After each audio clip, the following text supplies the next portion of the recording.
Hello, hello. The reasoning behind this is after 100 kilometers, the Earth's atmosphere becomes too thin for a conventional aeronautic vehicle like an airplane to stay in flight without reaching orbital velocity. So you have to switch to more specialized astronautic vehicles. But if you thought this was going to be simple, it's not. Even though the FII's Kármán line designation is commonly recognized, there is actually no official international consensus over where space technically begins. Some astrophysicists say it should actually be 80 kilometers above the mean sea level because of the way the orbital momentum acts on satellite objects. NASA and the U.S. Air Force also define space as starting about 80 kilometers above the Earth's surface, and those who cross that line officially become astronauts. Okay, so the definition of space is up in the air, but what even is the... So we're talking about the definition of space. Where does space begin? And you're going to find out right here that the moon is not in space. You're going to see why. Atmosphere. Yes, it's the bubble of gases that shield and insulate the Earth from the aggressive radiation of the sun and the cold, dark depths of space. But like most complex things, it's got layers. The troposphere, with all our fun Boring. weather and necessary gases for breathing Boring. and surviving. The stratosphere, where commercial airlines fly. We know this already. There's usually less turbulence. Next. The mesosphere, where most meteors burn up, and the highest layer at which clouds can form. And then comes the thermosphere, which is where that tricky Kármán line lives. And this is where astronauts begin to experience weightlessness, and is where... She said that tricky Kármán line lives. The Kármán line is conventional. Anyway. Layer at which clouds can form. And then comes the thermosphere, which is where that tricky Kármán line lives. And this is where astronauts Lives. experience weightlessness, and is where the ISS orbits. That means that Not the best choice of the words. most commonly defined line of where space begins is still in Earth's atmosphere. And then finally there's the exosphere, that final layer between us and outer space, made up of super spaced out hydrogen and helium atoms slowly dissipating out.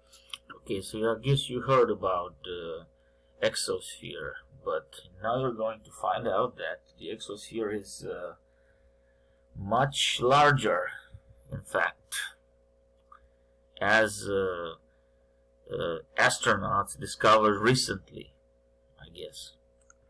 Nothing up to 200,000 kilometers away from Earth's surface. Or so we thought. So we thought. We actually haven't previously really known where the exosphere ends and outer space begins. We just know that those extremely sparse gases gradually fade out into a vacuum.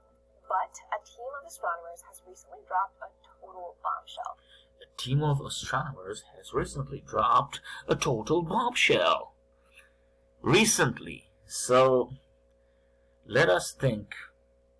Recently. A team of astronomers, not of Nobel Prize winners, but astronomers dropped the bomb. So, like 50 years ago, 60 years ago, astronomers were dumb, I guess. Or they didn't have the technology. But they had the technology to go to the moon. The NASA team had this technology. But astronomers, I guess they were kind of dumb.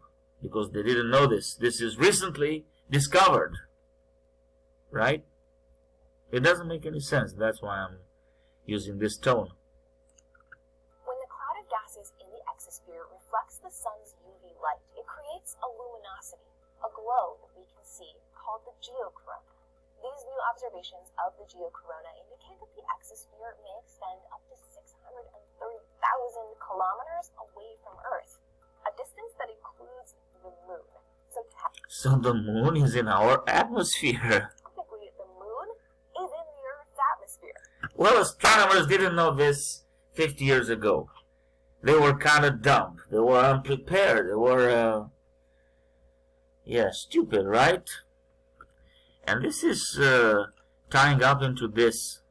Take a look. It has to do with the moon, and that means a lot of you probably already know what I'm talking about. But if you don't, take a look at this. It's a great flipping question that I did last night. Maybe you saw Alex it, flipping. maybe you didn't. But This last guy's week, as I flipping, did last night, right? many of the exact same answer. And I was See this really guy's name? happy to Alex answer. Flippin. I have never gotten so many of the exact same flipping question as I did last last night. Maybe you saw it, maybe you didn't. But last night there was a ring around the moon. After receiving my first call from the Reed family in Springdale, I must admit, I thought you were crazy. To me, the moon looked just like the moon does every night. But what I wasn't seeing was the ring located quite a ways away from the moon itself.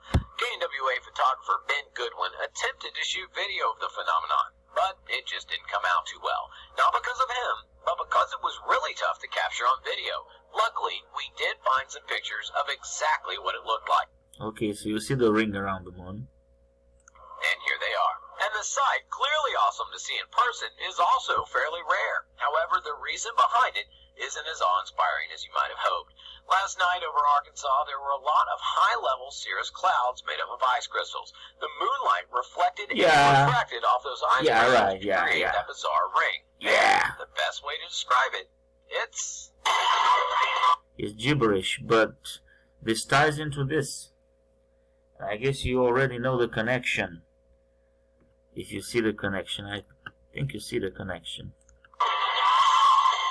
Much like light from the sun can reflect and refract off rain droplets in the air to create a rainbow, the moon reflected off the same sort of thing. Okay, so this is the ring. But now the moon is in the atmosphere. So is it difficult for the moon to produce a ring? Is it difficult for the moon to produce a ring? That's my question. No, that's not difficult because the moon is in the atmosphere right now. You see? Moon is in the atmosphere. This realization is thanks to an instrument called the Solar Wind Anisotropies Instrument, or SWAN. SWAN was able to measure and analyze the full extent of the geocorona, making us think about our atmosphere. We have SWAN. See, sunlight interacts with the hydrogen atoms of the exosphere at a wavelength called Lyman alpha radiation, which is something astrophysicists can measure when looking at cosmological structures in deep space. Observing Lyman alpha radiation can tell us about the distribution of matter. Blah blah blah blah blah blah blah blah blah blah. Expanded. It's also a wavelength that's absorbed by the inner layers of our atmosphere, so we can't observe it from Earth. Yeah. But from SWAN's position in space, it was able to see and measure both general Lyman alpha radiation and the geocorona, which extended far beyond what we were expecting. So, Bravo! This discovery is remarkable in many ways. Not the least Bravo! is that technically no one has ever left Earth's atmosphere. It won't change space travel for us. No one's left the atmosphere. It's far more important than informing the future of sorry, my sound machine is broken. The new results also show that sunlight compresses the hydrogen atoms of the exosphere, producing pockets of denser geocorona with corresponding Lyman alpha radiation, depending on the sun's position. So, space telescopes that make measurements from within the confines of the exosphere will need to take a new Lyman alpha, letting us peer further and with greater accuracy. One last amazing thing about this piece of information is that this isn't even new research.